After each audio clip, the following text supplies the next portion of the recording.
मर गए, करोड़ों लोग मर गए, 9 करोड़ यदुवंशियों की सेना मारी गई, 99 भाई दुर्योधन के मारे गए। भीष्म पितामह जैसे वीर योद्धा बाण की शैया पर सोए। भीष्म पितामह के प्राण क्यों नहीं निकल रहे थे? इसके 2 कारण बताए हैं महाभारत में। हराम का धन जिसने खाया है, जिसने अनीति का, अन्याय का धन खाया है, उसको भी मुक्ति नहीं मिलेगी। मरणांसन पर पड़े भीष्म पितामह के पास में कृष्ण भगवान ने जाकर के कहा, पितामह आपके प्राण क्यों नहीं जा रहे हैं? क्या वजह है? अर्जुन से कहा, पाताल से गंगा ला करके इसके मुंह में डालो। मैंने सुना है मरने वाले के मुंह में गंगा जल डाल देते हैं तो उसका कल्याण हो जाता है। इनके मुंह में गंगा जल डाली जाए। अर्जुन ने वही समर भूमि में पृथ्वी पर बाण मारा, हस्तिनापुर में, और तल वितल सुतल तल तलातल पाताल रसातल की गंगा की धारा लाकर भीष्म पितामह के मुंह में डाली। पूरी गंगा खत्म हो गई, पर भीष्म पितामह के प्राण नहीं निकले। कृष्ण भगवान परेशान हो गए। कृष्ण भगवान ने कहा, पितामह ये क्या कारण है? आज गंगा भी फैल है। बोले, मेरे जैसा अधर्मी, मेरे जैसा पापी, मेरे जैसा दुराचारी कोई नहीं होगा। जब द्रौपदी का चीर हरण हुआ तब मैं देखता रहा, लेकिन बोला नहीं। मेरे को मालूम था कि कौरव ने गलत किया है, लेकिन मैं कौरव के पक्ष से लड़ा। ये मेरी गलती थी। देखो बक रहे हैं आप, अंतिम समय में बकना तो पड़ेगा। और दूसरा कारण ये था कि मैंने पापी के यहाँ का अन्न खाया था, उनने हराम की कमाई रखी थी, भाई को मार करके भगाया था, और भाई के हिस्से का धन मैंने भी खाया है। और जब तक वो धन फूट फूट कर नहीं निकलेगा, खाया वाला अन्न का रक्त जब तक नहीं निकलेगा, तब तक ऐसी 10,000 गंगा भी आ जाए तो मेरा कल्याण नहीं कर सकती। और गोविंद, मेरे को एक बात याद आ रही है, अब मेरे प्राण निकलने वाले हैं। बचपने में मैं खेलने जाता था। भीष्म पितामह आज बता रहे हैं कि जब मैं बचपने में खेलने के लिए बच्चों के साथ जाता था तो आकाश में एक जीव उड़ता था। आपने देखा होगा बारिश के दिनों में टिड्डे करके उड़ते हैं, बड़े बड़े पंख रहते, लंबा सा रहता है वो। बरसात के दिनों में ज्यादा होते हैं। लोगों का मानना है कि वो नीचे की तरफ आने लग जाए तो पानी की बारिश होती है, और ऊपर जाने लग जाए तो पानी चला जाता है, सब लोगों का मानना है। तो पितामह कहने लगा, मैंने वो जीव को बचपने में पकड़ा था, जब मेरा बचपना था, और पकड़ करके बेर के कांटे टोचे थे उसमें, उसके शरीर में ऐसे कांटे टोच दिए थे खेले खेल में, और फिर उसको उड़ाया था। और वो बेचारा जीव उड़ करके गया, पेड़ पर बैठता था, वहां उसको तकलीफ होती थी, उसके प्राण नहीं निकल रहे थे, शरीर से रक्त बह रहा था। पानी पीने जाता, वहां वो कांटे उसको चुभते थे। जिधर उधर वो जीव जाता था, उधर उधर उसके शरीर में वो कांटे गाड़ते थे। और मरते समय जब जब उसको तकलीफ हुई, उसने मेरे को श्राप दिया कि अरे दुराचारी आत्मा, जैसे मेरे शरीर को तूने कांटे से भेदा है, ऐसे ही तेरे को भी तड़पना पड़ेगा। और मेरे को बात की याद आ रही है कि जैसे मेरे अंग अंग में बाण लगे हैं और मेरे प्राण नहीं निकल रहे, वैसे मैंने उस टिड्डे के शरीर में कांटे टोचे थे। कर्म प्रधान विश्व रचि राखा, जो कष्ट करहि तो तप फल चाखा। ये मेरा कर्म है, इसमें किसी का दोष नहीं है, किसी का कोई गलत नहीं है। गलत मैं था, गलत मैंने किया, गलत मैंने खाया, गलत मैंने देखा, पर गलत मैं बोला नहीं, उसका परिणाम आज भुगत रहा हूं। और कन्हैया तुम जाओ, तुम्हारा कोई दोष नहीं है। जब ये शरीर का रक्त साफ हो जाएगा, जब ये काया कंचन हो जाएगी, जब पूरे पाप मेरे निकल जाएंगे, तब मेरे को तुम भी नहीं रोक पाओगे। तुम जाओ गोविंद, तुम जाओ, ऐसा कहा है। और अर्जुन और कृष्ण को स्वयं भीष्म पितामह ने विदा किया। भीष्म पितामह के प्राण नहीं गए। ध्यान देना।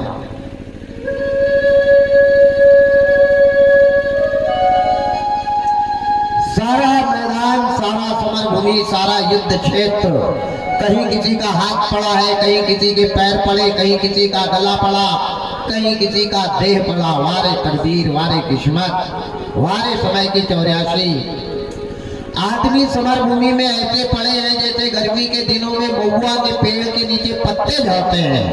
ऐसे आदमियों की लाश पड़ी है महाभारत की समरभूमि में। बाणों की शैया, केवल अकेला रह गया कौन? दुर्योधन। सब गए।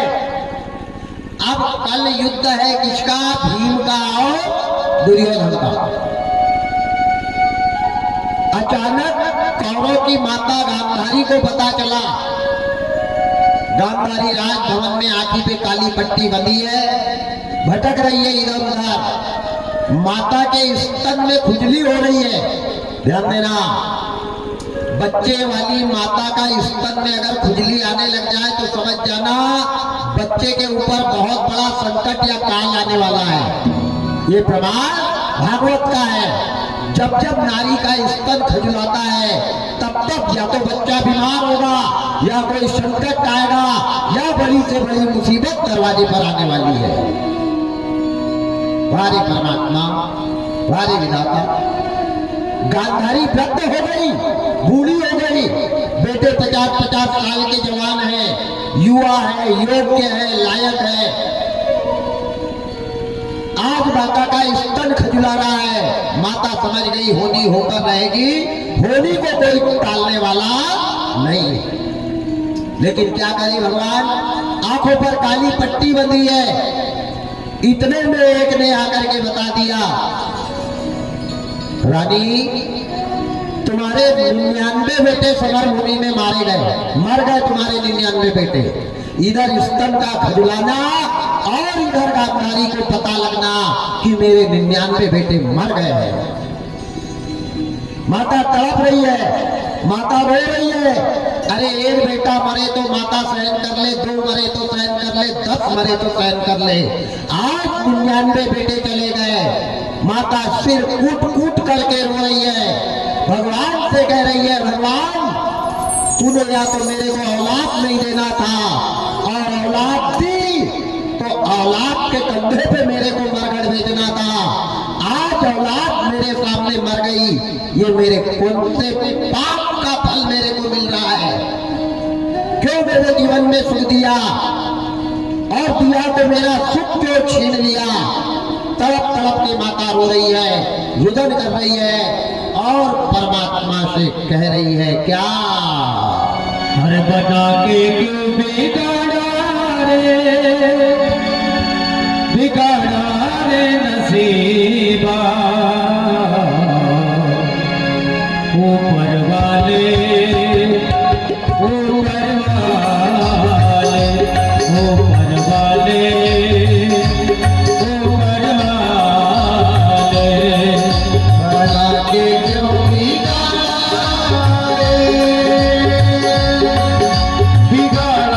रे नसीबा, ऊपर वाले ऊपर वाले ऊपर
वाले ऊपर वाले ऊपर वाले ऊपर वाले मना पे क्यों बिगाड़ा रे नसीबा ऊपर वाले ऊपर वाले ऊपर वाले ऊपर वाले। गांधारी रो रही है, भगवान से कह रही है, भगवान मेरे जीवन में सुख नहीं देना था और दिया तो मेरे सामने सारा सुख तूने छीन लिया। तड़प रही है, रो रही है, सिर कूट रही है। बादल बिना बदली बरस रही, दर्शन बिना किया तरस रही। बच्चे को देखने के लिए माँ के नेत्र तरस रहे हैं। भगवान मेरा लाल मेरे को मिल जाए। मेरे जैसी अभागन माँ कौन होगी जिसने जन्म दिया तो भी बच्चों को नहीं देखा और 99 बेटे मर गए तो भी बच्चों को नहीं देखा।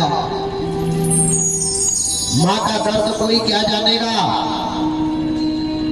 बेटा अगर मर जाए तो माता हर त्योहार पे बच्चे को याद करके रोएगी। हर बच्चे की शादी विवाह में बेटा को याद करके रोती है कि भगवान मेरा बेटा कहाँ चला गया। बेटे का दर्द गाय से पूछो।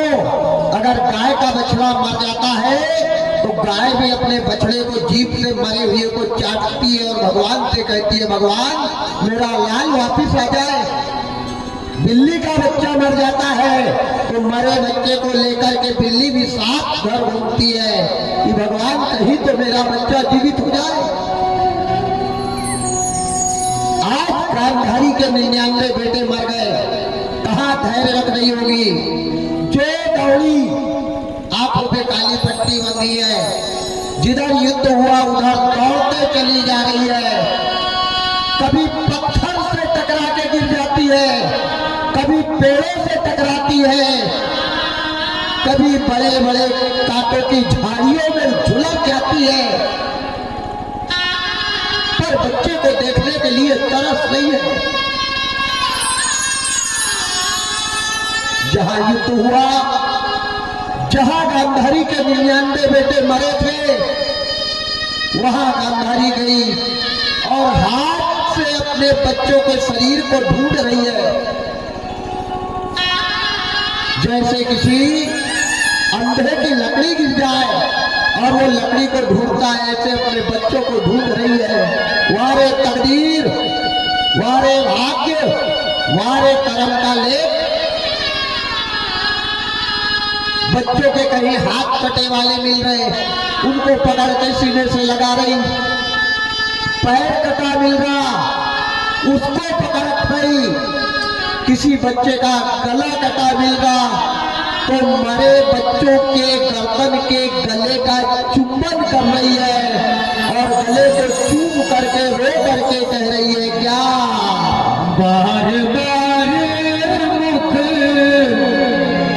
चुमती माता, बारी बारी मुख चुमती माता। नयन देह जल पुलकित गाता, नयन देह जल पुलकित गाता। बार बार मुख चुमती माता, बारे बारे मुख चुमती माता। नयन देह जल पुलकित गाता, नयन देह जल पुलकित गाता। जिया बिन देह अति बिन मारे, जिया बिन देह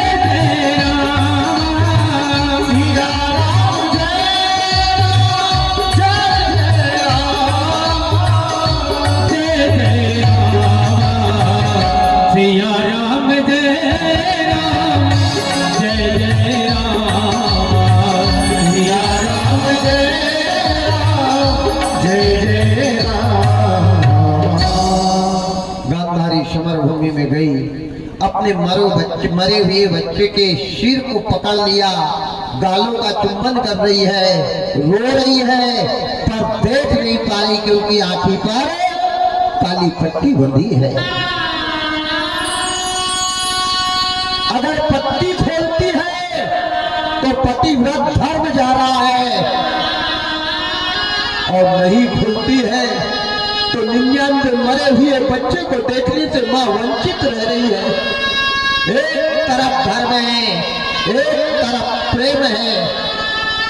वारे परमात्मा, वारे विधाता, ये कैसा तेरा खेल है, ये कैसी तेरी नीति है, ये कैसी तेरी रीति है।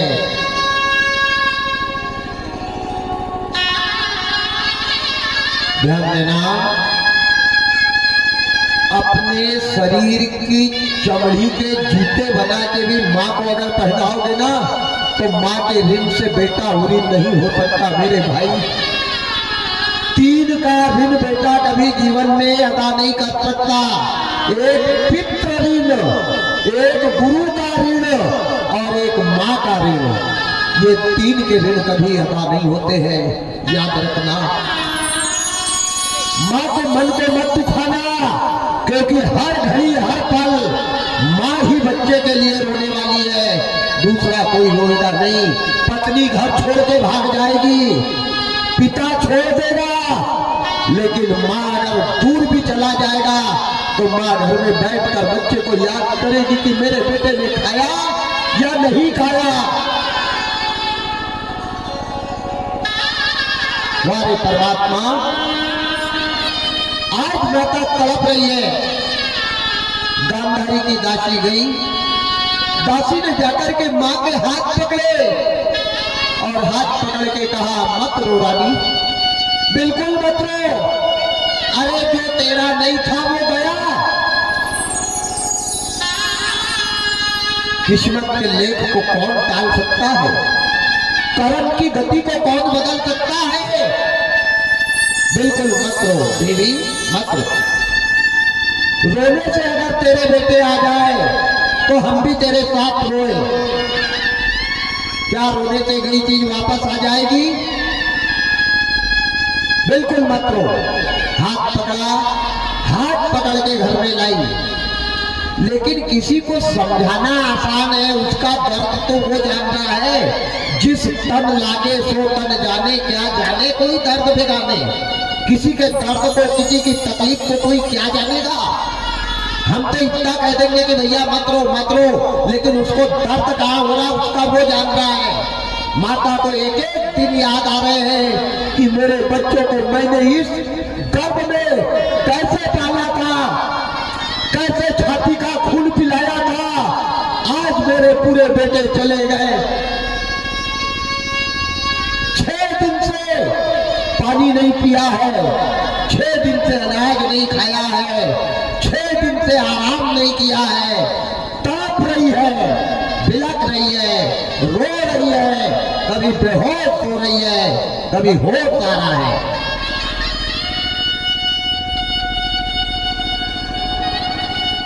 7वें दिन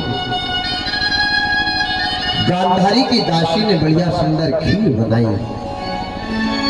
और खीर बना करके लाकर रानी को दी। कहा, रानी मत रो, 6 दिन हो गए तुमने अन्न का कण नहीं खाया, पानी का घुट नहीं पिया, मर जाओगी। ये लो, एक कटोरी खीर खा लो। रानी ने खीर का कटोरा हाथ में लिया और इतनी जोर से फेंका। कहा, दासी मेरे को कटोरे में खीर नहीं, मेरे को कटोरे में जहर ला दे। अब मैं जहर खाना चाहती हूँ। अब जिंदा रह के क्या देखने का रहेगा। अरे बना बनाया घर उजड़ गया,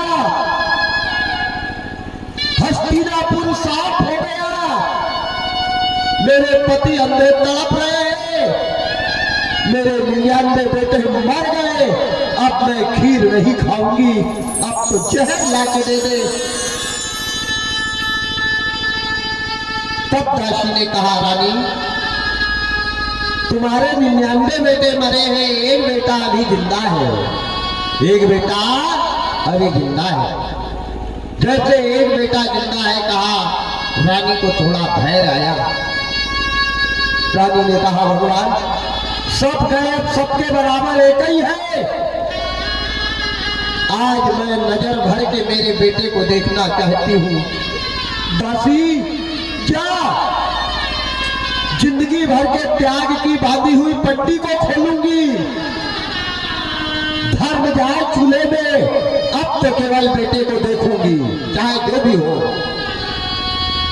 आंखों की पट्टी खोलूंगी और मेरे बेटे को नजर भर के देखूंगी। मेरे त्याग से, मेरी भक्ति से, मेरी दृष्टि की ज्वाला से मेरे बेटे को वज्र का बना दूंगी। फिर प्रश्न नहीं, प्रश्न का दादा भी आ जाए तो मेरे बेटे को मार नहीं सकता। या मेरा जिस बेटे को माँ का आशीर्वाद मिल जाए उसको भगवान भी ले जाने के लिए सोचता है। इसलिए मैं बार बार कह रहा हूं कि आशीर्वाद भगवान का मत लो, आशीर्वाद माँ बाप का लो, माँ बाप का आशीर्वाद लो।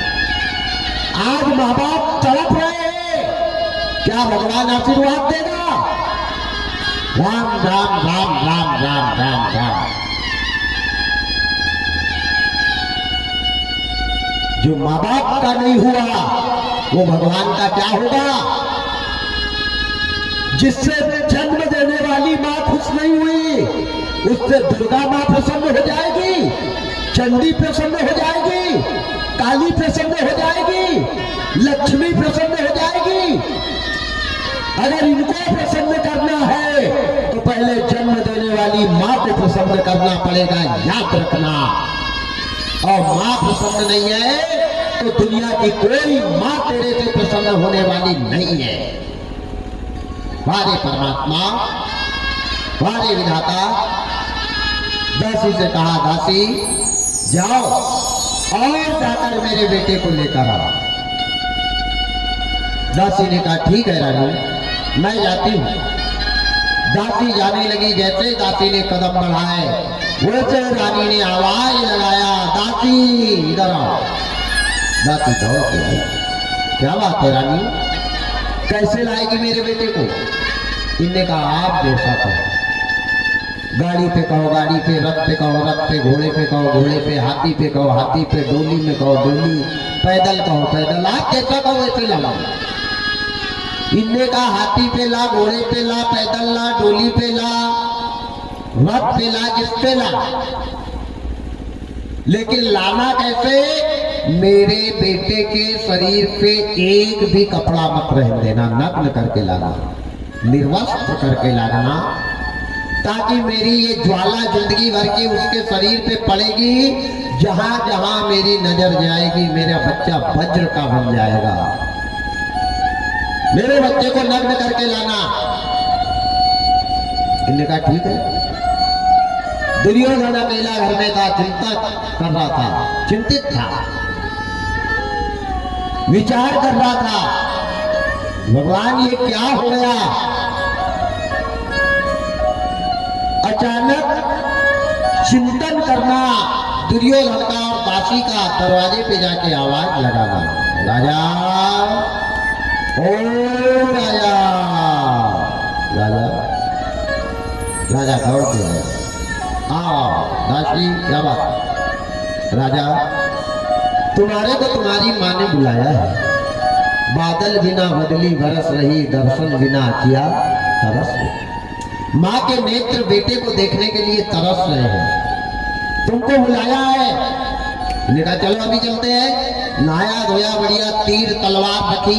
अरे माँ के पास मिलने जा रहा है, वहां तलवार की क्या जरूरत है?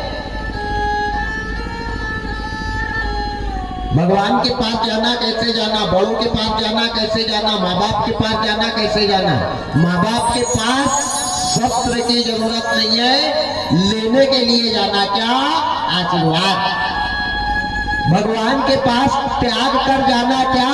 अहंकार, घमंड, बल, छल, कपट। तो भगवान के पास जाना। गुरु के पास कैसे जाना? सरल स्वभाव से जाना।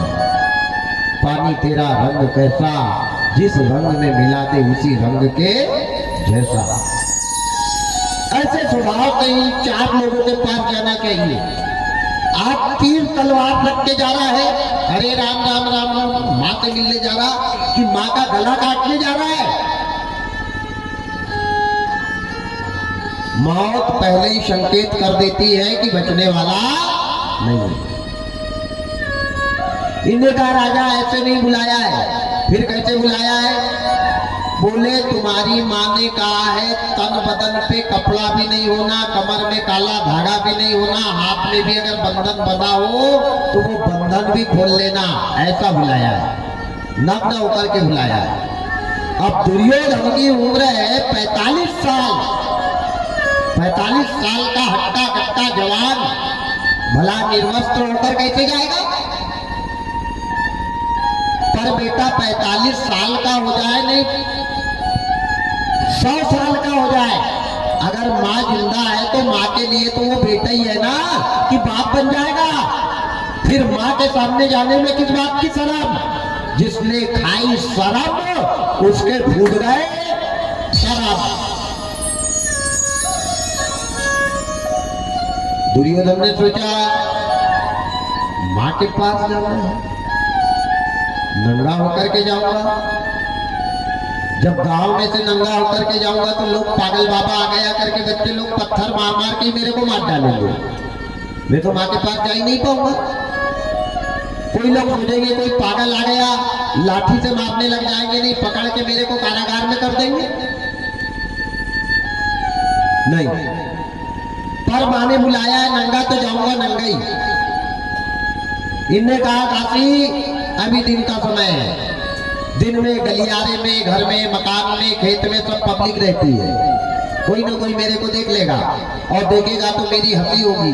कोई मार भी सकता है, कोई पागल आ गया गांव में करके पकड़ भी सकता है, हथकड़ी लग सकती है। इसलिए अभी नहीं चलते, रात्रि के 12 बजे चलेंगे। जब पूरा गांव हो जाए, पूरा खेत रास्ता खाली रहे और रात के समय चुपचाप दबे पैर चले जाएंगे, कोई देखेगा ही नहीं। निकाय तुम्हारी इच्छा चलो, पर चलना है निर्वस्त्र, तन बदन पे कपड़ा नहीं होना। इन्हें कहा बिल्कुल नग्न चलूंगा, चिंता मत करो। अब इधर 8 बज गए, 9 बज गए, 10 बज गए, दुर्योधन नग्न होने लगा, कपड़े उतारने लगा। जैसे कपड़े उतारने लगा रात्रि के 10-11 बजे, उधर कृष्ण भगवान की नींद खुल गई। भगवान ने सोचा राम राम राम, ये अगर नंगा माँ के पास चला गया और माँ का इसको आशीर्वाद मिल गया तो मैं नहीं, मेरी 7 पीढ़ी के मरे वाले भी आ जाएंगे तो इसको मार नहीं सकता। मेरे को कुछ ना कुछ उपाय करना पड़ेगा। अब कल दुर्योधन के साथ युद्ध किसका है? भीम का। जिसको कल युद्ध करना है वो कमरे का दरवाजा लगा के रजाई ओढ़ के सो रहा है।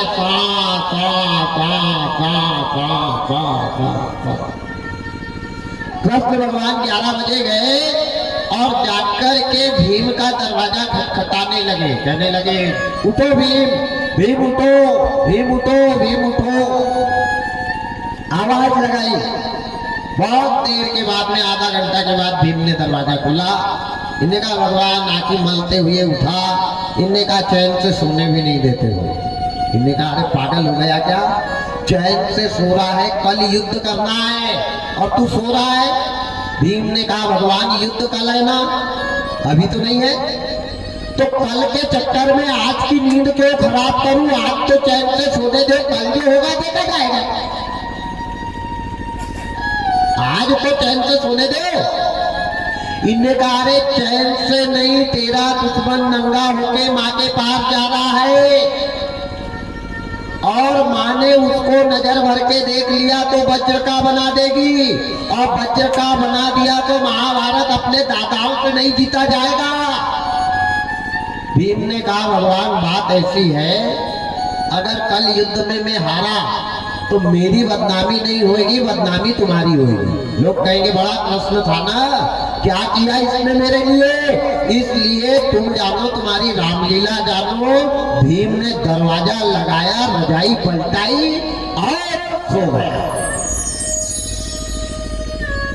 लड़ना कल भीम को है, परेशान रात में कृष्ण भगवान को है। ध्यान देना, हम जीवन का पूरा कारोबार भगवान के हाथ में जब सौंप देते हैं तो भगवान कभी गलत नहीं होने देता। कथा का ये रहस्य है। अब सौंप दिया इस जीवन का सब भार तुम्हारे हाथों में। अब सौंप दिया इस जीवन का सब भार तुम्हारे हाथों में। अब सौंप दिया इस जीवन का सब भार तुम्हारे हाथों में।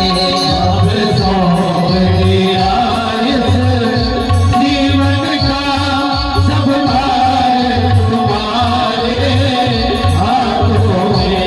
सब भार तुम्हारे हाथों में। सब भार तुम्हारे हाथों में। सब भार तुम्हारे हाथों में। सब भार तुम्हारे हाथों में। सब भार तुम्हारे हाथों में। अब सौंप दिया इस जीवन का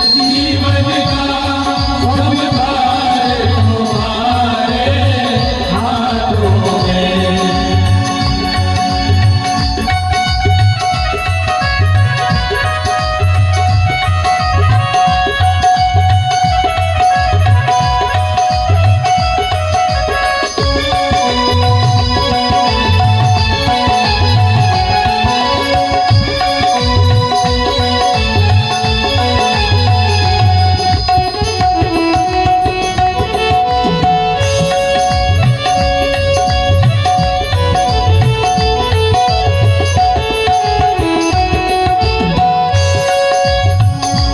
तुम्हारे हाथों में। पखवार तुम्हारे हाथों में। मझधार तुम्हारे हाथों में।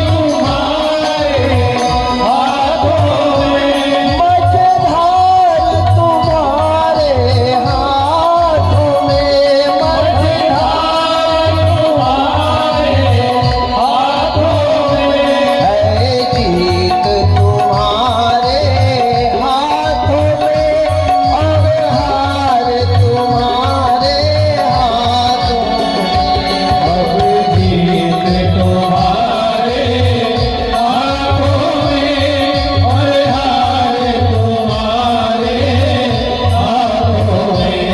अब सौंप दिया इस जीवन का सब भार तुम्हारे हाथों में।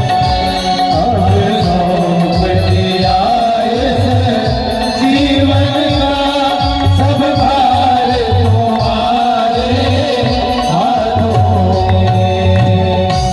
गोविंद, भीम ने कह दिया अब सौंप दिया इस जीवन का सब भार तुम्हारे हाथों में। है जीत तुम्हारे हाथों में और हार तुम्हारे हाथों में। पखवार तुम्हारे हाथों में, मझधार तुम्हारे हाथों में। आपको जो लगे वो करो गोविंद, मेरे को चैन से सोने दो। कल जो होगा देखा जाएगा। कल के लिए आज ही चिंता काहे को करे? रात भर में कुछ भी हो सकता है। हो सकता मैं वहां जाऊं कि नहीं सोया तो आया रह जाऊं, क्या भरोसा कल का। इसलिए आज को अच्छा बनाओ, कल का टेंशन मत पालो। कल को अच्छा करने के लिए आज को गड़बड़ क्यों कर रहे हो? कितनी अच्छी बात भीम ने कही। दरवाजा लगाया, भगवान खड़े के खड़े रह गए। उधर दुर्योधन नंगा होकर के घर से निकल गया। जाने लगा आज मां नजर भर के देखेगी दुर्योधन को। दुर्योधन वज्र का बन जाएगा और वज्र का बन गया तो महाभारत पांडव के पक्ष में होने वाली नहीं। भगवान ने अपनी माया को आवाज लगाया, माया ओ माया। जैसे माया माया को आवाज लगाया, भगवान की योग माया आई और खड़ी हो गई। गोविंद, बनवारी, गिरधारी, मेरे लिए कोई काम? हाँ काम है, जल्दी करो। क्या काम? बोले मेरे को 5 साल का गुड्डू बना दे, 5 साल का छोटा सा गुड्डू बना दे और मेरे पूरे कपड़े निकाल के मेरे को नंगा कर दे, नंगे के बराबर। आज मेरे को नंगा बना, नंगा जा रहा है, मेरे को नंगा कर, पर मेरे को 5 साल का गुड्डू बना दे और मेरे को उठा करके ले जाकर जिस रास्ते पे दुर्योधन जा रहा है उसके रास्ते पे आगे बैठाल दे। फिर क्या करना है मैं देखूं। माया व्यापी माया ने गोविंद के स्वरूप को 5 साल का बना दिया। पूरे कपड़े अलंकार आभूषण निकाले, गोदी में उठाया और गोदी में उठाकर ले जाकर वहां रख दिया जिस रास्ते से दुर्योधन को जाना था। भगवान रात्रि के 12 बजे बीच सड़क पे धूल उठाकर अपने ऊपर डाल गए। धूरी भरे अति शोभित श्याम जो कैसी बनी सिर सुंदर चोटी, खेलत घाट फिरे अंगना पग पैजनी बाजत पीली कछोटी, वच बिगोरत खान पिलोकत वारत काम करानी दिकोटी, काग के भाग बड़े सजनी हरि हाथ से लई गयो माखन रोटी। बड़ा सुंदर स्वरूप है।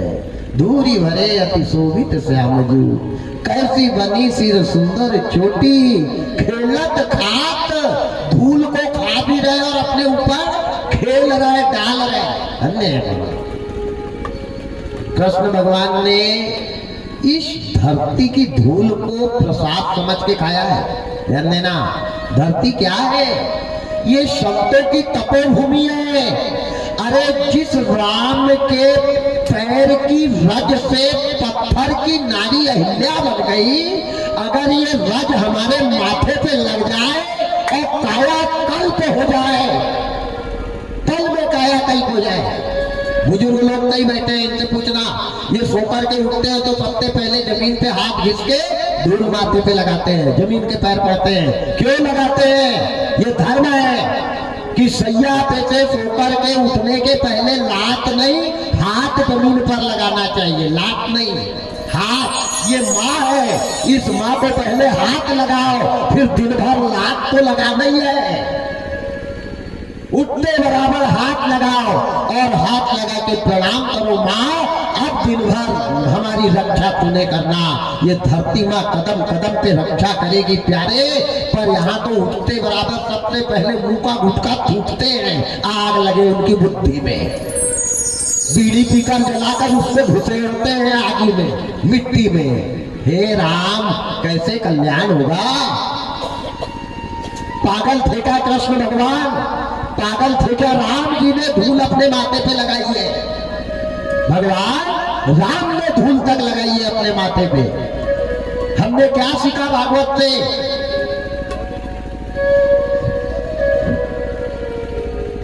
कुछ नहीं कर सकते तो कल से एक नियम बना लो कि आज से उठते बराबर सबसे पहले धरती माता को प्रणाम करेंगे।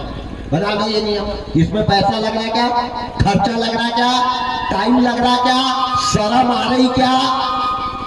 क्या लग रहा बताओ? पर कोई करे तो, कोई तो करे। वारे परमात्मा, वारे विधाता, अजब तेरी लीला, गजब तेरा खेल। आज स्वयं दीनबंधु दीनानाथ कृष्ण भगवान जिधर से दुर्योधन को जाना था उस रास्ते पे बाल लीला कर रहे हैं। दूरी भरे अति शोभित श्यामजू कैसी बनी शिर सुंदर चोटी। बड़ा सुंदर स्वरूप है। अचानक दुर्योधन का चुपचाप जाना और उनके सामने नंगा स्वरूप लेकर के मेरे गोविंद का धूल से खेलना। जैसे बच्चे को नंगा देखा है दुर्योधन ने इतनी जोर से हंसा, इतनी जोर से हंसा कि चारों तरफ दुर्योधन के हंसने का हल्ला होने लग गया। अब दुर्योधन चुप हुआ और बच्चा इतनी जोर से हंसा कि 14 भवन गरज गए, 7 लोग कांप गए, समुद्र खौलने लगा। इतना भयंकर 5 साल का बच्चा हंसा। दुर्योधन घबरा गया, पसीना निकल गया। इनने कहा बाप रे बाप, ये कोई साधारण बच्चा नहीं है। दुर्योधन ने कहा बच्चे तू क्यों हंसा? इनने कहा राजा मैं पहले नहीं हंसा, पहले तुम हंसे। तुम क्यों हंसे ये बताओ, फिर मैं बताऊंगा, क्योंकि पहले तुम हंसे मेरे को देख के। तो दुर्योधन ने कहा मैं इसलिए हंसा कि तेरे माँ बाप कितने पागल है। 12 बजे रात को यहाँ सड़क पे तेरे को फेंक के गए, नंगा का नंगा खेल रहा है, इसलिए मेरे को हंसी आई। बोले मेरे को इसलिए हंसी आई कि तुम्हारे से बड़ा मूर्ख दुनिया में कोई नहीं है। मैं नंगा हूं वो तुमको दिख रहा है, और खुद नंगे जा रहा है वो तुमको नहीं दिख रहा। तो दुनिया में ऐसे कई दुर्योधन है जिनको दूसरे की बुराई दिखती है, खुद का अंधेरा नहीं दिखता। कैसे तुम राजा बन गए? जैसे कन्हैया लाल ने ऐसे कहा, दुर्योधन समझ गया ये कोई साधारण बालक नहीं है। इसके पास खड़े रहेंगे, 4 बज जाएंगे, लोग बाहर घूमने निकलेंगे, पत्थर मार के मार डालेंगे। ये अपने को बातों में बहला रहा है, इसलिए यहाँ खड़ा रहना अपना ठीक नहीं है। दुर्योधन जाने लगा। अब जब जाने लगा तो बच्चा जोर जोर पे चिल्ला के पीछे दौड़ गया, और दौड़ के अंगूठा बता के कहने लगा ओ हो नंगा बाबा जा रहा, ओ हो नंगा बाबा जा रहा, ओ हो नंगा बाबा जा रहा। इनने कहा बाप रे, ये 5 साल का बच्चा मेरे को नंगा बाबा करके चिल्ला रहा है, दौड़ रहा है। इसकी कोई ने आवाज सुन ली तो वो भी दौड़ेंगे, और दौड़ेंगे तो मेरे खैर नहीं है। इसलिए अब नंगा नहीं जाना चाहिए। मती घुमा दी भगवान ने, जाको प्रभु दारुण दुख देई, ताकि मती पहले हार ले। मती का हार। इसने सोचा कि माँ ने कहा है कि नग्न आना, कपड़े पहनकर मत आना। माँ ने क्या कहा? कपड़े पहनकर मत आना। मैं कपड़े नहीं पहनूंगा। एक बहुत बड़ा केले का पेड़ था, केले के पेड़ के पास गया और बहुत बड़े पत्ते को तोड़ा है, और केले के पत्ते की लगा ली लंगोट। माँ ने कहा कपड़ा मत पहन के आना। इसने कपड़ा नहीं पहना, केले के पत्ते की लंगोट लगाई, और जैसे लंगोट लगाई भगवान ने कह दिया कि अब तेरी माँ नहीं, माँ की माँ की माँ की माँ भी आ जाए तो तेरे को कोई बचा नहीं सकता। क्योंकि माँ ने कहा था कृष्ण नहीं, कृष्ण के दादा के दादा के दादा आ जाए। आज कृष्ण ने वही जवाब वापिस कर दिया कि माँ की माँ की माँ आ जाए तो भी तेरे को मारने से कोई बचा नहीं सकता। दुर्योधन ने केले का पत्ता लगाया और दुर्योधन चला। इधर कृष्ण भगवान ने माया से परे हुए और आकर के भीम के पास खड़े हो गए। ये रहस्य किसको मालूम है? केवल कृष्ण भगवान को, बाकी किसी को ये राज नहीं मालूम है। अब दुर्योधन गया गांधारी के पास। माता तड़प रही है, बेटा को देखने के लिए रो रही है, रुदन कर रही है। 3 बार गांधारी ने दुर्योधन से पूछा बेटा शरीर पर कपड़ा तो नहीं है? इसने कहा नहीं। कमर में धागा? बोले बिल्कुल नहीं। कलाई में कोई बंधन है ही नहीं। तन बदन पे कोई कपड़ा? बोले है ही नहीं। अब माँ को ये क्या मालूम कि अत्ता पत्ता लपेट के आ जाएगा। कपड़े का कहा, ये भी सही कह रहा है, कपड़ा तो नहीं पहना, कपड़ा नहीं पहना। अब कपड़े की जगह क्या पहन लिया? पत्ता। 3 बार माँ ने पूछा, मकार गया। 4थी बार गांधारी ने अपनी आंखों की काली पट्टी को जो खोला और जो अपने बेटे को देखना चालू किया तो चोटी से लगा के एड़ी तक जहां जहां माँ की नजर पड़ी वहां वहां तक शरीर वज्र का बन गया। अगर पहाड़ भी इसके ऊपर गिर जाए तो ये मरने वाला नहीं था, वो था दुर्योधन। लेकिन जब पूरी ज्वाला खत्म हुई और जो माँ ने कमर के पास देखा तो जितनी जगह में केले का पत्ता लगा था उतनी जगह कमजोर रह गई। माता सिर पकड़ के बैठ गई, रोने लग गई। दुर्योधन, ये क्या किया बेटा? तेरे ऊपर कोई पहाड़ भी पटक देगा तो नहीं मरेगा, लेकिन कोई धीरे से तेरी जंघा पे अगर मारेगा तो तेरी मौत हो जाएगी। ये केले का पत्ता तेरी मौत का कारण बन गया। होनी को कोई टाल नहीं सकता है। आज माता तड़प तड़प के रो रही है। माता जान गई कि अब मेरा ये बेटा भी जाने वाला है। माता समझ गई अब ये ज्यादा दिन रहने वाला नहीं है। दूसरा दिन हुआ, शबर भूमि में रथ चलाते हुए कृष्ण भगवान चले। पीछे बैठा हुआ है अर्जुन, बाणों की बौछार लगाई है। जैसे समर भूमि में आए कृष्ण भगवान ने शंख बजाया है और उधर से दुर्योधन दौड़ा है, इधर से भीम दौड़ा है। दोनों के बीच में मुगदल से ऐसा युद्ध हुआ, ऐसा युद्ध हुआ, ऐसा युद्ध हुआ। जितनी बार भीम को मारे, भीम चक्का लाके गिर जाए, और भीम जितनी मुगदल दुर्योधन को मारे, मुगदल के टुकड़े टुकड़े हो गए। 27 दिन तक भीम को पानी नहीं पीने दिया दुर्योधन ने। शस्त्र तोड़ डाले और भीम के पैर पकड़े हैं दुर्योधन ने, और ऐसा धोना चालू किया जैसे घाट के ऊपर धोबी कचरी होता हो।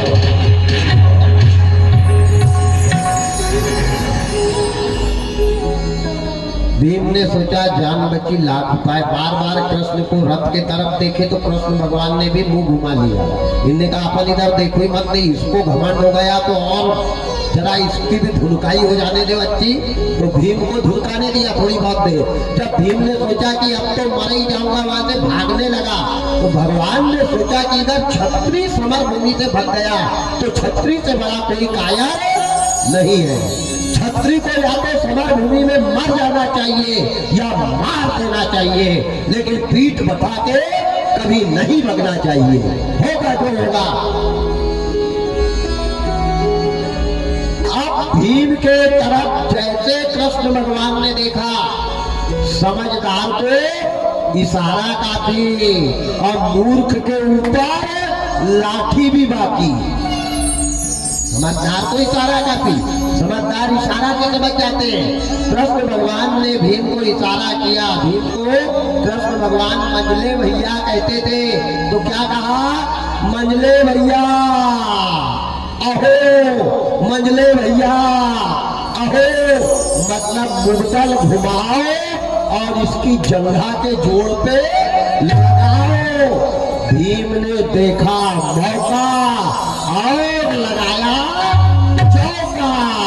ये मुगदल मारा तो दुर्योधन को सुला दिया, प्राण निकल गए और महाभारत का युद्ध पांडव के पक्ष में हो गया।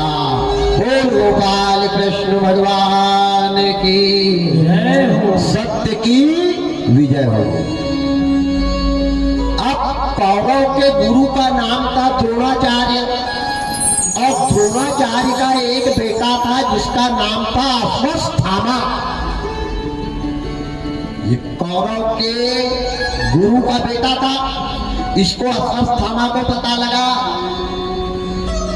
कि मेरे पिताजी के शिष्य को मार डाला है। दौड़ करके आया, जैसे दुर्योधन को मारा देखा, अश्वत्थामा को बड़ा क्रोध आया।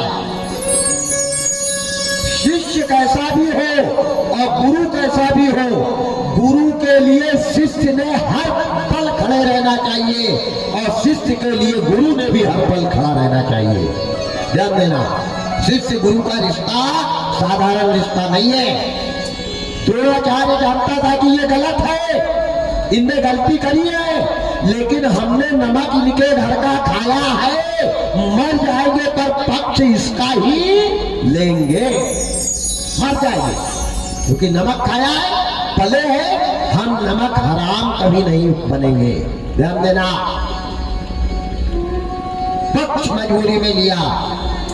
एक अश्वत्थामा ने ऐसा ब्रह्मास्त्र चलाया और ब्रह्मास्त्र से कह दिया कि जितनी भी पांडव के वंश में गर्भवती माताएं हैं, उनके गर्भ के बच्चे को ही जला दो, ना रहे बास ना बजे बांसुरी।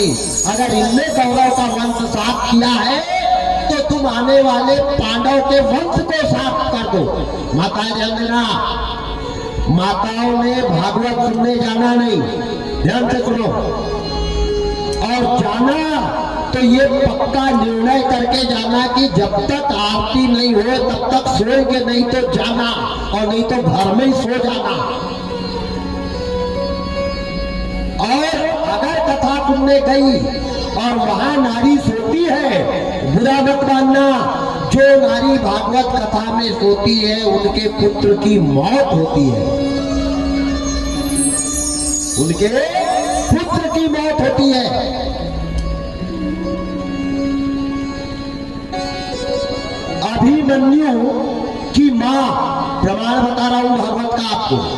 अभिमन्यु की मां कथा सुनने गई थी जब अभिमन्यु मां के पेट में था, तो गुरुजी चक्रव्यूह में घुसने की कथा बता रहे थे।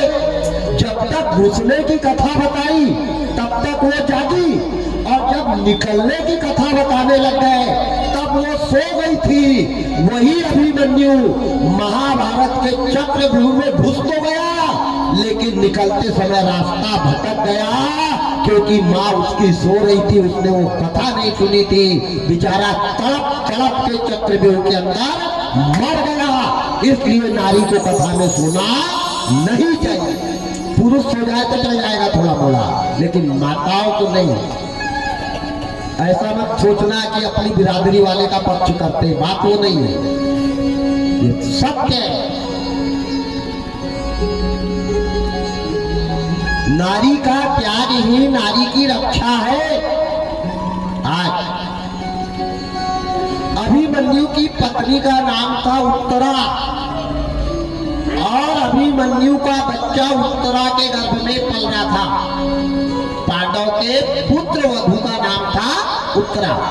इसके गर्भ में 8वां महीना चला था और अभिमन्यु का बच्चा पल रहा था। अभिमन्यु तो चक्रव्यूह में मर गया। चक्रव्यूह तोड़ने वीरमन्यु मेरे तीर पे तीर रण में चलाने लगे। विजय पाता गया, आगे बढ़ता गया, भीम अपनी गदा को हिलाता गया। हर दरवाजा पार किया है अभिमन्यु ने, लेकिन उतरते समय निकलते समय सारे दरवाजे भूल गया और बेचारा वही तड़प तड़प के मरा है। अपने वालों ने जान ली है, हर पहरेदार दरवाजे पे मारने को खड़ा है। इधर महाभारत का युद्ध जब विजय प्राप्त करी है पांडव ने, तो अश्वत्थामा ने ब्रह्मास्त्र छोड़ा और कह दिया कि जितनी भी पांडव के वंश में गर्भवती माता है उनका गर्भ जलाओ। जैसे बाण छोड़ा है वैसे चारों तक, ये बाण का प्रमाण आज भी है। 7वां और 6वां महीना अगर नारी का निकल गया तो समझ जाओ बच्चा का बाल बाका नहीं होगा।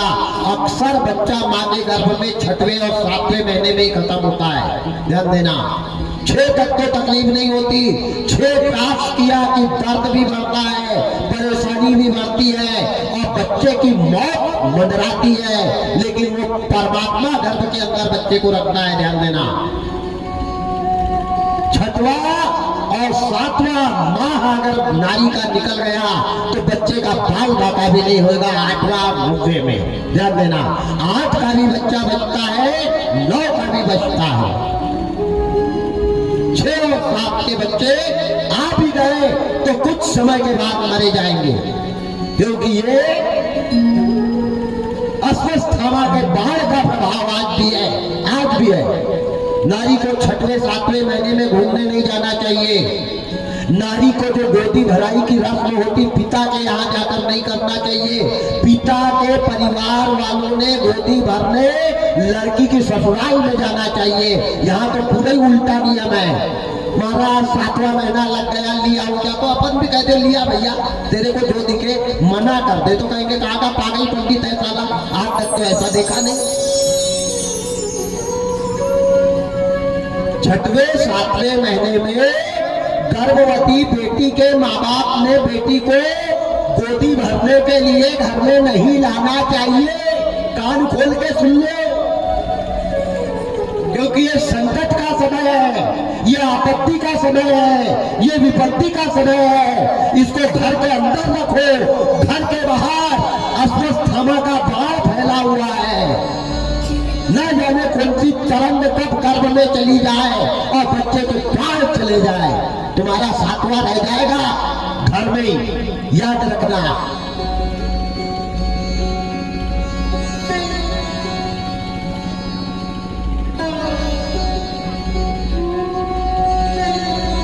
अच्छा एक बात बताओ, सीता जी भी गर्भवती थी, सीता जी ने भी दोनों बच्चे को जन्म दिया है। जनक जी ने लाया था कि 7वें महीने में सीता को ईमानदारी से बताना।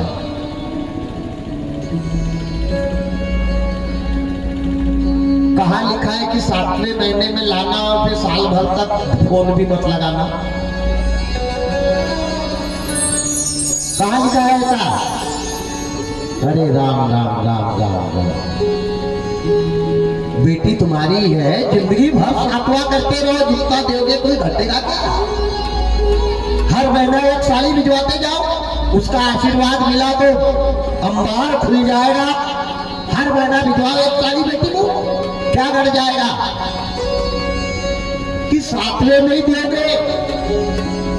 7वां 6वां घातक है नारी के लिए, ध्यान से सुनना। आगे आपको जो लगे वो करना। हमारा काम है बताना, आपका काम है करना, पर आप करोगे वही जो मन कहे। हमारे कहने पे तो कभी बदल नहीं सकते अपने व्यवहार। 7वां माह चला था किसका? उत्तरा का। 7 माह का बच्चा अभिमन्यु का उत्तरा के गर्भ में था। जैसे ब्रह्मास्त्र चला, उत्तरा गलियारे में खड़ी थी, आंगन में खड़ी थी। ध्यान देना, 7वें महीने में नारी को दरवाजे के बाहर भी नहीं निकलना चाहिए, घर के पूरे काम करना चाहिए। आजकल तो उल्टा नियम है, माता गर्भवती हो जाए तो डॉक्टर कहता है बेड रेस्ट करना, आग लगे वो बेड रेस्ट को, आराम करना। पहले की बूढ़ी माताएं बैठी है, इनसे पूछो वाला उस समय डॉक्टर था क्या? इनने बेड रेस्ट किया क्या? हस्त पुष्ट बच्चे को जन्म दिया। गर्भ अवस्था में जितना हो सके ज्यादा से ज्यादा नारी ने काम करना चाहिए, तब डिलीवरी अच्छी होती है।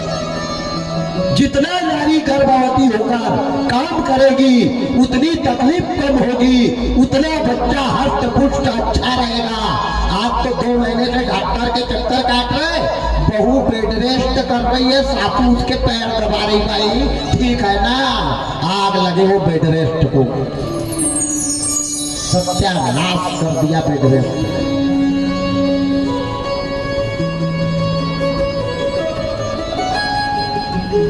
और लड़की की माँ फोन लगा के समझन से कहती है तुमने ज्यादा काम मत करवाना, बेटी का ख्याल रखना, अचार डालेंगे उसका ले जाइए। अरे राम राम राम राम राम राम, कहाँ है बुद्धि? क्या शिक्षा मिल रही है? मैं निवेदन करता हूँ माताएं, गर्भ अवस्था में जितना काम कर सको उतना काम करना, कुछ नहीं होता। जाको राखे साइया, मार सके ना कोई, बाल न बाका कर सके जो जग बैरी होए। गौ माता ने बेड रेस्ट किया क्या? गाय ने। लोग दौड़ाते हैं, भगाते हैं, पत्थर मारते हैं, लाठी मारते हैं और दौड़ती हुई बेचारी जाती है, कितने हष्ट पुष्ट बच्चे को जन्म देती है। और हमने बेड रेस्ट किया तो 6 महीना तक वो उठ ही नहीं रहा, हाथ ही नहीं हिल रहा, उसको आईसीयू में रखा है। जच्चा खत्म, बच्चा आईसीयू में, और करो बेड रेस्ट।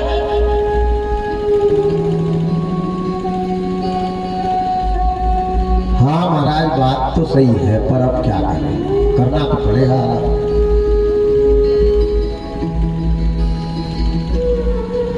सातवें माह में उत्तरा घर के बाहर निकली। पांडव है, 5 पांडव है। अर्जुन के बाण का कोई था नहीं है, भीम के मुगदल का कोई जवाब नहीं है, युधिष्ठिर के धर्म का कोई पता नहीं है, नकुल सहदेव की चालाकी का कोई अंत अंत नहीं है, इतने बलवान वीर है। लेकिन याद रखना, समय खराब आता है तो सब बल जगह पे धरा धराया रह जाता है। समय हो तो बलवान, वही अर्जुन वही बाण। याद रखना, समय जब खराब आया तब अर्जुन के बाण कहाँ गए? जब भीलों ने गोपियां को लूटी थी, कहाँ गए अर्जुन? कहाँ गए? प्रश्न।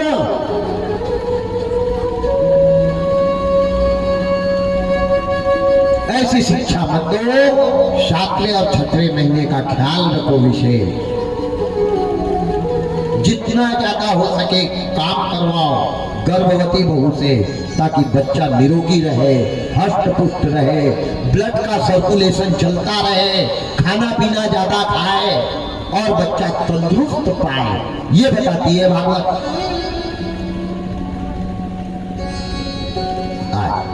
उत्तरा बाहर निकली, इधर अश्वत्थामा ने ब्रह्मास्त्र छोड़ा। जैसे ब्रह्मास्त्र छोड़ा है, राम राम राम, ऐसी ज्वाला, ऐसी अग्नि भड़की, ऐसी अग्नि भड़की, उत्तरा का गर्भ जलने लग गया। बच्चा अंगार में चल रहा है, गर्भ के अंदर। उत्तरा चिल्ला रही है, बचाओ बचाओ बचाओ बचाओ। कहाँ गया अर्जुन? कहाँ गया भीम? कहाँ गया युधिष्ठिर? कहीं से मदद जब उसने न पाई तो दुखी होके आवाज हरि को लगाई और गरुड़ छोड़ कर नंगे पांव पधारे।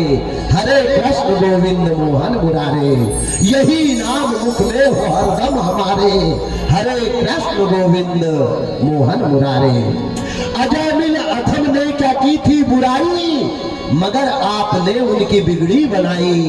तुरंत खुल गए उनके बैकुंठ द्वारे। हरे कृष्ण गोविंद मोहन मुरारे, यही नाम मुख में हो हरदम हमारे। हरे कृष्ण गोविंद मोहन मुरारे। सरोवर में गजग्राह की लड़ाई, न गजराज की शक्ति कुछ काम आई। कहीं से मदद जब उसने न पाई तो दुखी हो के आवाज हरि को लगाई। गरुड़ छोड़कर नंगे पांव पधारे। हरे कृष्ण गोविंद मोहन मुरारे। आवाज लगाई, ताकत भीम की काम नहीं आई, अर्जुन का बल काम नहीं आया, युधिष्ठिर का धर्म काम नहीं आया। बाल फैलाए और बाल फैला के बचाओ बचाओ बचाओ करती हुई जंगल में चली जा रही है। क्या कह रही है? मेरा जीवन है तेरे हवाले, मेरा जीवन है तेरे हवाले। प्रभु इसे पग पग तू ही संभाले, प्रभु इसे पग पग तू ही संभाले। मेरा जीवन है तेरे हवाले, मेरा जीवन है तेरे हवाले। प्रभु इसे पग पग तू ही संभाले, प्रभु इसे पग पग तू ही संभाले। मेरा जीवन है तेरे हवाले, मेरा जीवन है तेरे हवाले। प्रभु इसे पग पग तू ही संभाले, प्रभु इसे पग पग तू ही संभाले। ताली बजा लो।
तू ही संभाले, प्रभु इसे पग तू ही संभाले।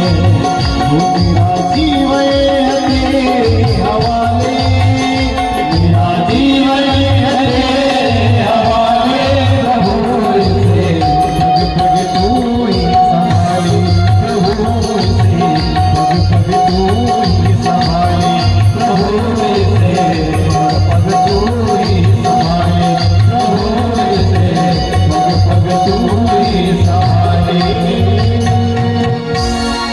आवाज लगी, बड़ा सुंदर कहा। संकट में न भीम साथ आया, न धर्म साथ आया, न अर्जुन काम आया, न नकुल काम आया, न सहदेव काम आया। आवाज लगाई, मेरा जीवन है तेरे हवाले, प्रभु इसे पग पग तू ही संभाले। भगवान मेरी रक्षा करो, दया निधान मेरी रक्षा करो।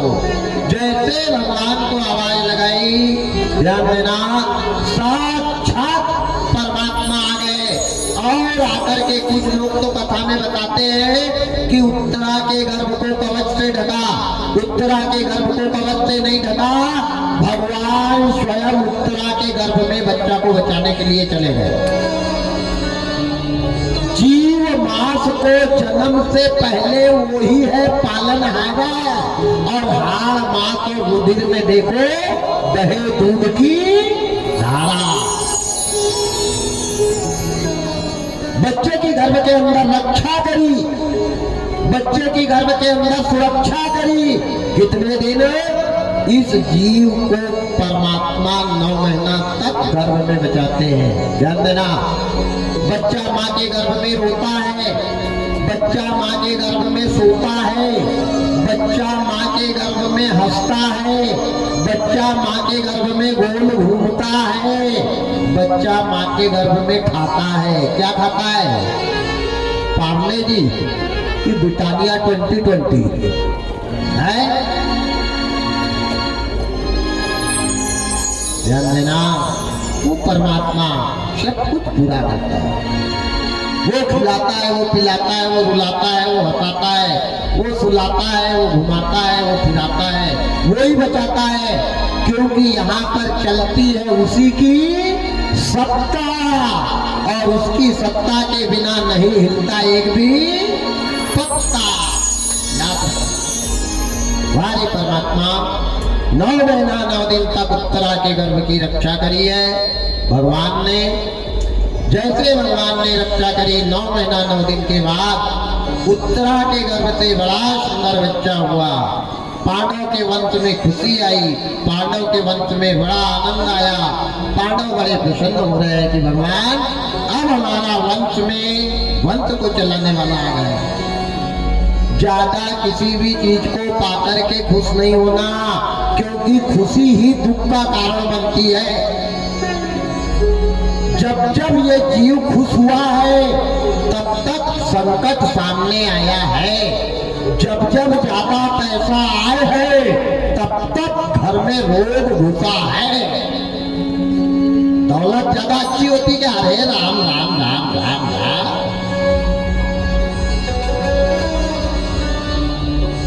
जहाँ ज्यादा दौलत रहेगी वहाँ शुगर की बीमारी, ब्लड प्रेशर की बीमारी, मीठा मत खाओ।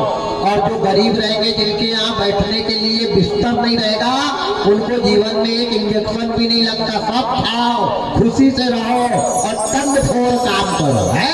और जहाँ ज्यादा पैसा है, गोली खाने पर भी रात में नींद नहीं आ रही है। क्या करोगे ऐसी दौलत को? कुछ लोग खाने के लिए जी रहे हैं और कुछ लोग जीने के लिए खा रहे हैं। फर्क इतना ही है। आपने प्रैक्टिकल देख लेना, जब जब पैसा आया है कोई न कोई विकार घर में घुसा है, घुसेगा, घुसा था और घुस रहा है। ज्यादा खुशी अच्छी नहीं, ज्यादा दौलत अच्छी नहीं, ज्यादा प्रसन्नता अच्छी नहीं। बच्चा ज्यादा हंसता है तो अम्मा कहती ना भैया ज्यादा हंसो मत, नहीं रोगे बेटा। तो हंसने वाले को चुप किया जाता है कि ज्यादा हंसे मत, नहीं रोएगा पागल। ऐसे ही ज्यादा खुश मत हो, बहुत जल्दी रोना पड़ेगा। आज पांडव खुश हो गए। काय के लिए खुश हो रहे? बेटा आ गया। हम भी खुश हुए हैं। काय के लिए? अच्छा बेटी पैदा हुई तो कोई ने आज तक फटाका फोड़े क्या? ईमानदारी से बताना। एक हुई तब तो थोड़ा बहुत सहन कर लेते, चलो भाई पहली बेटी अच्छी हुई। और दूसरी बार भी अगर बेटी हो गई तो कद्दू के जैसा मुंह फुला के तिरछा तिरछा निकल गया और आ गई है। क्यों? तेरे को खाएगी क्या हुआ? बेटी पैदा हुई तो मुंह फुला लिया।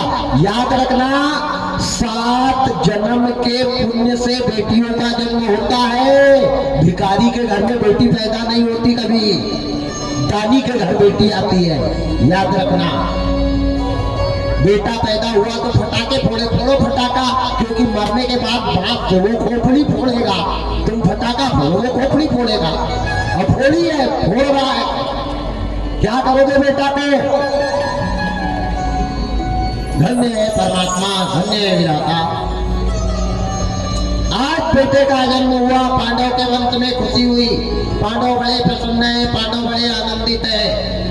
बेटा पैदा हुआ, भगवान को, इष्ट को, आराध्य को, कुल पुरोहित को बुलाया, बच्चे का नामकरण संस्कार करवाया।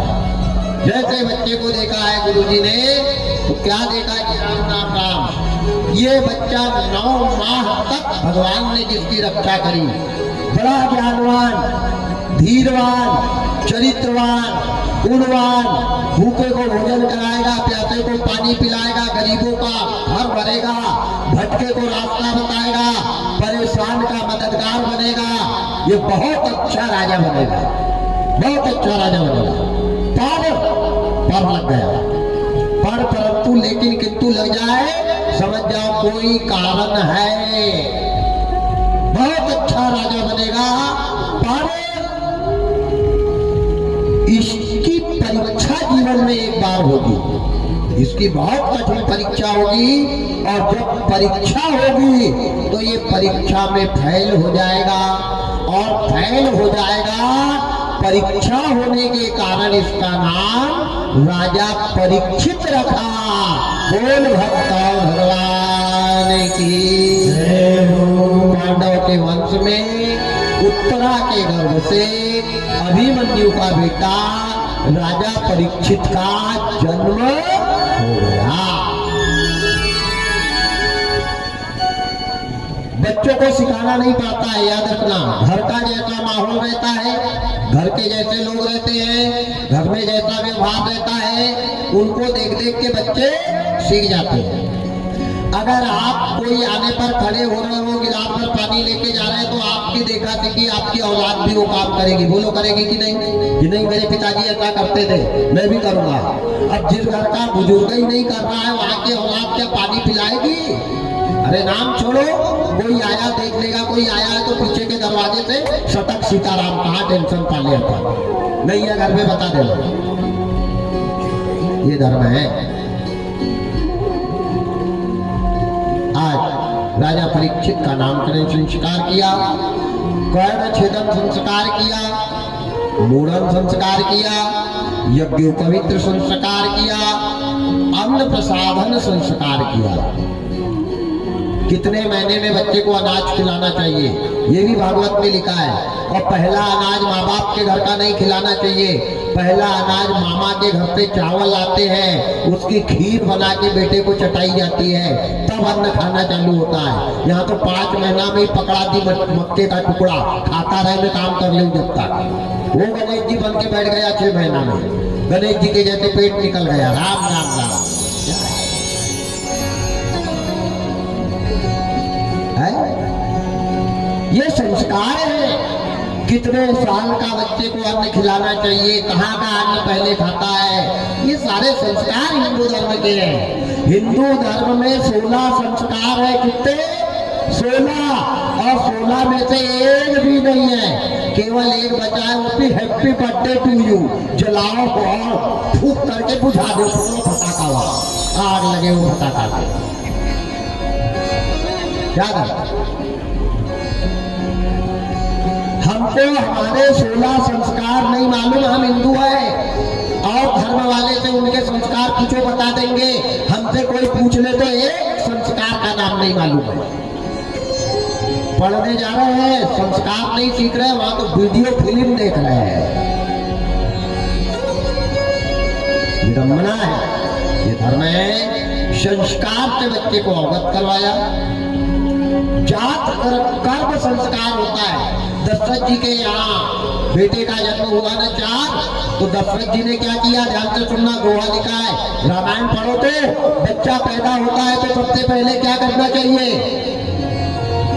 तब नंदी मुख श्राद्ध कर और जात कर्म सबकी हाटक धेनु बसन मणि विप्रण कर देना। क्या करना चाहिए? बेटे का जन्म होता है तो श्राद्ध करना चाहिए। गाय के कोठे में नंदी मुख श्राद्ध रामायण में लिखा है, पढ़ो तो। राम का जब जन्म हुआ तो दशरथ जी ने क्या किया? फटाका फोड़े, मंदिर में गए, राम राम राम राम राम राम राम। आदमी मरता है, ध्यान देना, मरे का छूत नहीं लगता। एक बात दिमाग से निकाल देना, कोई शास्त्र में मरे का छूत लगता है ऐसा लिखा हो तो मेरे को बताना। आदमी मरता है तो छूत नहीं लगता। छूत किस बात का लगता? मरा उसका छूत नहीं है। छूत काय का लगता है? ध्यान से सुनना, जब पिताजी को बेटा अग्नि संस्कार देता है तो आदमी के शरीर में होते हैं 10 दरवाजे, 9 दरवाजे खुल जाते हैं, ये वाला दरवाजा नहीं खुलता है। तो बेटा बांस में आगी लगाता है, घी डालता है, खोपड़ी पर डाल के बांस से खोपड़ी फोड़ता है, कपाल क्रिया करता है और वो ब्रह्म हत्या का पाप बेटे को लगता है, इसलिए छूत मानते हैं, मरे का छूत नहीं मानते हैं। बेटा ने बाप की खोपड़ी मरने के बाद खोली और उससे निकाला है, वो छूत है। और वो छूत कितने दिन रहता है? केवल 10 दिन, जिसको 10वां कहते हो, वो 10 दिन रहता है। 10 दिन के बाद गांव वाले की पंगत करवाना ऐसा नहीं लिखा है। किसको खिलाना चाहिए? या तो 11 भांजे को खिलाओ, या 11 कन्या को खिलाओ, या 11 पंडित को खिलाओ। इनको खिलाकर दान देने से प्रायश्चित किया जाता है। ये नहीं कि सब जगह कार्ड भिजवा देना। कार्ड में लिखते हैं शोका कुल परिवार, मतलब परिवार में बहुत बड़ा शोक है और रात में जलेबी बनाने की तैयारी हो रही है। काय का? फतरे का शोक। बाप मरा तो जलेबी बन रही है और कार्ड में लिखा शोका कुल। काय का शोका कुल? टेंट लग रहा, साउंड लग रहा, जलेबी बन रही, रात में अचारी आ रहा, ये शोका कुल है। दशरथ जी मरे थे, पूरे रामायण पढ़ना, 13वीं हुई थी क्या? सगर के 60,000 मरे, 1-2 नहीं, 60,000। भंडारा हुआ था क्या? अरे राम राम राम राम राम, बंद करो, मृत्यु हो। बाप मरा, बेटा पंगत खिला रहा है, आग लगे उनकी बुद्धि में। क्या धर्म है?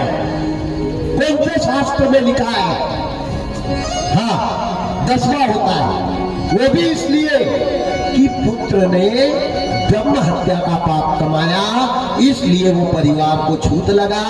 10वें दिन गंगा को स्पर्श किया जाता है, मूलन संस्कार किया जाता है, 11 भांजा, 11 पंडित, 11 कन्या को भोजन करवा के उनसे माफी मांगी जाती है कि मैंने जो कर्म किया उस कर्म से मेरे को बचाना, ये प्रायश्चित किया जाता, इसलिए 10 दिन के बाद छूत खत्म हो जाता है। लेकिन बच्चा पैदा होता है, ध्यान से सुनना, बच्चा पैदा होता है तो कम से कम 2 महीना छूत मानना चाहिए। कितने महीना? 2 महीना। याद रखना, 2 महीना तक मंदिर नहीं जाना चाहिए, 2 महीना तक धर्म नहीं करना चाहिए, 2 महीना तक घर के भगवान को दिया भी नहीं लगाना चाहिए। अगर घर में भगवान को दिया भी लगवाना है तो पड़ोस की बेटी को बुलाना और कहना बेटा वो डब्बा में तेल है, वहां बत्ती है, वहां माचिस है, तू हाथ जोड़ ले और तू लगा दे। क्यों? कि बेटा जब आता है तो नरक से आता है और सबसे बड़ा नरक है माँ का गर्भ। वो बच्चा वहां कफ पित्त वात मल मूत्र में लगा रहता और नरक की निशानी लेकर आता है, जो लंबी निकल के आती ना, क्या कहते हैं उसको आप, इतनी लंबी आती है वो नरक की निशानी, नाल, जिसको नाल कहते हो। जब तक वो नाल का घाव नहीं सूखे तब तक छूत मांगना चाहिए। यहाँ तो बेटा पैदा हुआ तो नारियल लेके पहुंच गए हनुमान जी के पास, आग लगे उनकी बुद्धि में। वारे परमात्मा, वारे विधाता, सब व्यथा भगवान मंदिर में है ही नहीं, कहाँ है? भगवान मंदिर छोड़ के भाग गया। क्यों भाग गया? कि ऐसे पापी लोगों ने जाना चालू कर दिया। मंदिर में मीटिंग बैठ रही है बेटी के संबंध तोड़ने की, मंदिर में पत्ता खेलने वाले बैठ रहे हैं, मंदिर में शराबी आदमी बैठ रहा है, मंदिर के दरवाजे पे गांजा पिया जा रहा है। क्या भगवान रहेगा?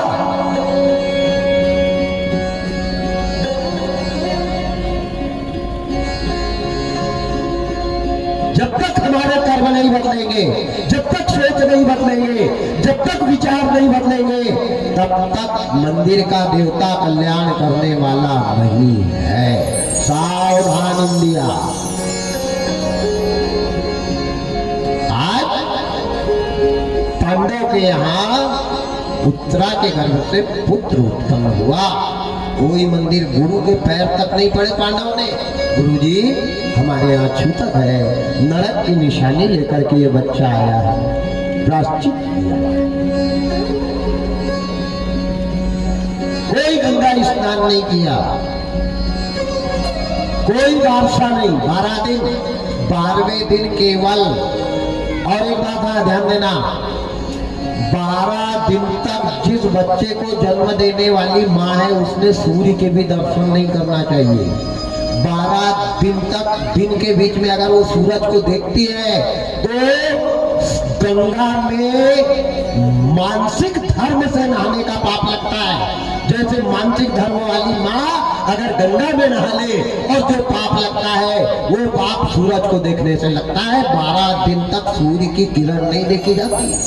12वें दिन शुद्ध होके स्नान करवा के और फिर सूर्य का पूजन करवाया जाता है, जिसको सूर्य पूजन कहते हैं। पहला पूजन नारी बच्चे को जन्म देने के बाद सूर्य का करती है, दूसरा पूजन घाट का करती है जहाँ से पानी भरा जाता है, और तीसरा पूजन कुल देवता का करती है, और फिर रोटी बनाने जाती है चौके में। नहीं, चौके के बाहर बैठती है। याद रखना, जब तक रजस्व खत्म नहीं होता, इतना आसान नहीं है बच्चे को जन्म देना, इतना आसान नहीं है धर्म को निभाना। धर्म का नाश हो रहा है और हम कर रहे, आप कर रहे, हमने धर्म को बेकार किया है और खोपड़ी पे हाथ रख के बैठे हैं। भगवान ने बड़ा ही बुरा कर दिया, भगवान ने किया।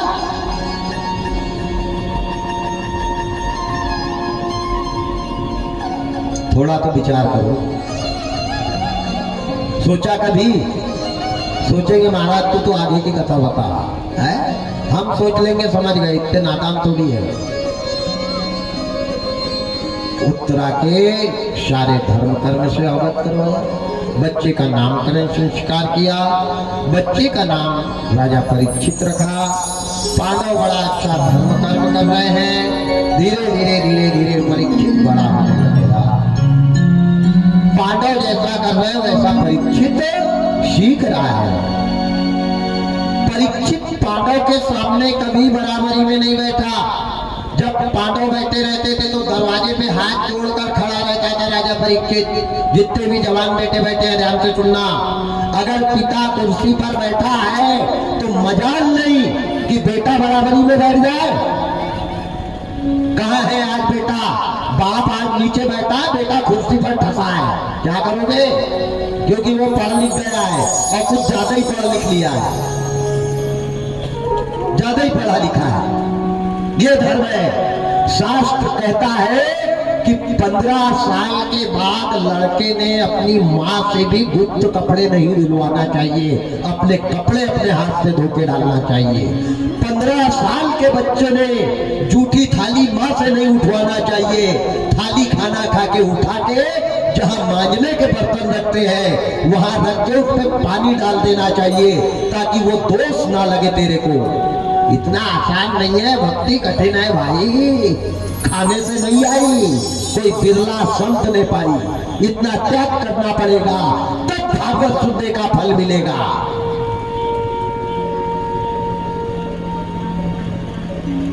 कहाँ है वो त्याग? ये सारा त्याग किसके अंदर था?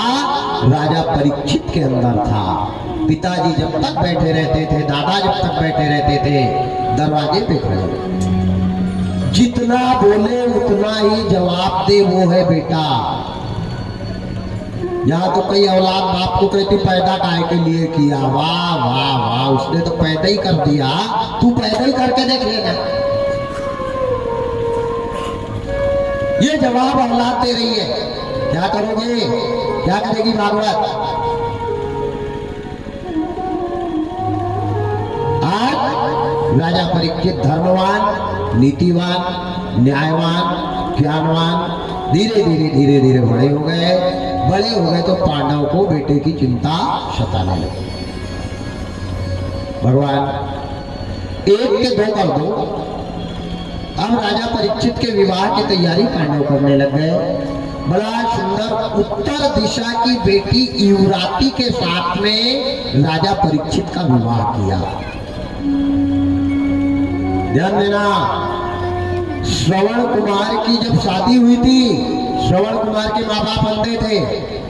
जो औलाद पत्नी की बात मानकर माँ बाप से बुरे हो रहे हैं, उनने कान खोल के सुनना।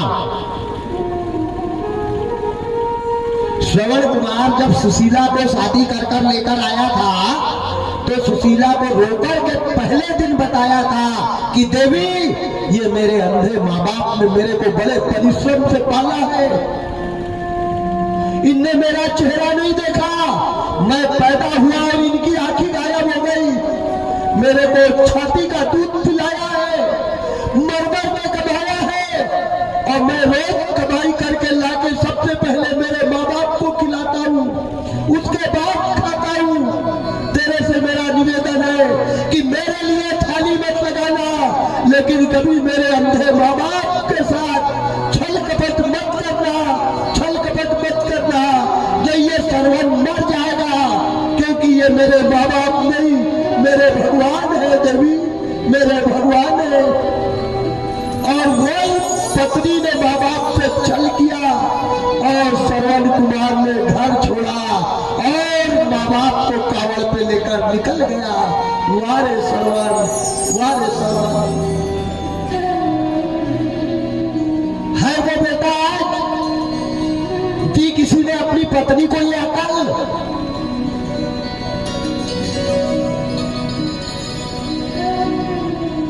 यहाँ तो पत्नी के कहने पे कहीं ने बाप और माँ की कालर पकड़ी है, ऐसे भी धुरंधर है, क्या करोगे? राम राम राम राम राम। पत्नी एक मर जाए तो दो मिल जाएगी, दूसरी भी मर गई तो तीसरी मिल जाएगी, लेकिन माँ बाप जिस दिन मर गए ना तो जिंदगी की कमाई तराजू पर रखोगे तो गए वाले माँ बाप लौट कर नहीं आएंगे। मेरे भाई, इनका सम्मान करो, इनका आदर करो, इनका तिरस्कार मत करो, इनकी सेवा करो, मंदिर भले ही मत जाओ, लेकिन माँ बाप के पैर छूना बंद मत करो। जब तक माँ बाप जिंदे हैं कभी मंदिर और कथा सुनने मत जाना, उतने बराबर माँ बाप के पैर पड़ना, वो पुण्य मिलेगा, वो सुख मिलेगा, वो धर्म मिलेगा। पर कोई करे तो माँ बाप से बढ़कर जग में कोई दूजा नहीं खजाना। जिसने तुझे जन्म दिया है दिल उसका नहीं दुखाना। जिसने तुझे जन्म दिया है दिल उसका नहीं दुखाना। माँ बाप से बढ़कर जग में कोई दूजा नहीं खजाना। जिसने तुझे जन्म दिया है दिल उसका नहीं दुखाना। जिसने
देवता नहीं है, कोई भगवान नहीं है।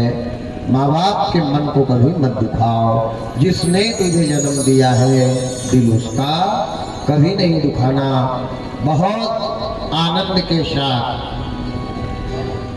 परम आनंद के साथ आज परमात्मा दीनबंधु दीनानाथ पांडव के वंश में रह करके बड़ा सुंदर राजा परीक्षित ने संस्कार सीखे। माँ बाप की कदर करना, माँ बाप का सम्मान करना। विवाह हुआ, उत्तर दिशा की बेटी युवराती के साथ विवाह किया, मर्यादा में रहे, कभी पत्नी को प्रताड़ित नहीं किया। पत्नी से कह दिया युवराती से, देवी मेरे माता पिता पहले बात में मैं तेरा हूँ, मेरे माता पिता जीवन भर के साथी नहीं। हम जैसा अपनी पत्नी को सिखाएंगे वैसा पत्नी। अरे तोता भी पिंजरे में सीख जाता है, तो क्या माताएं नहीं सीख सकती? पर बहुएं खराब नहीं है, बहू को लाने वाली औलाद पहले खराब है। अपना दाना खोटा किसी को क्या दोष देना? ऐसे कैसे पत्नी गलत कर ले, ऐसे कैसे बहू बिगड़ जाए? कहीं ना कहीं औलाद खराब है, कहीं ना कहीं औलाद उसके पक्ष में है, कहीं ना कहीं औलाद ने सिर पे चढ़ाया है, कहीं ना कहीं औलाद ऐसा कर रही है। ऐसे कैसे पत्नी आज भी कई घर है। आप होते देखा हूँ आपके यदुवंशी समाज में 6 लड़के एक एक घर में है, लेकिन 6 बहू एक ही घर में ऐसी रह रही है जैसे सगी बहन बहन है। कोई भी किसी के कपड़े पहन रही, कोई किसी का जेवर पहन रही। वहां ये नहीं कि ये मेरा है ये तेरा है। यहाँ तो एक तो है, उसी ने हाई कोर्ट तक उठा डाला है। और दशक रहती तो ना जाने पूरे बैतूल जिला को खोपड़ी पे रख लेती। आंखें से देखा है, या और आपके ही क्षेत्र में, ज्यादा दूर की बात नहीं है, आपके ही क्षेत्र में ऐसे भी घर है जहां सुमति तहा संपत्ति नाना, और जहां गुमति तहा विपत्ति निधाना। ऐसा जीवन बनाओ, ऐसा घर बनाओ, सास बहू माँ बेटी के जैसी रहो, देरानी जेठानी सगी बहन बहन के जैसी रहो। तब ये घर चलेगा, तब जीने का मजा आएगा, तब जिंदगी का आनंद है। कहाँ रहा आनंद? इस प्रकार राजा परीक्षित ने अपने धर्म का पालन किया। समय की बलिहारी, समय व्यतीत होता गया और राजा परीक्षित की धर्मपत्नी गर्भवती हो गई। यहाँ तक की कथा आपको मैंने बताई।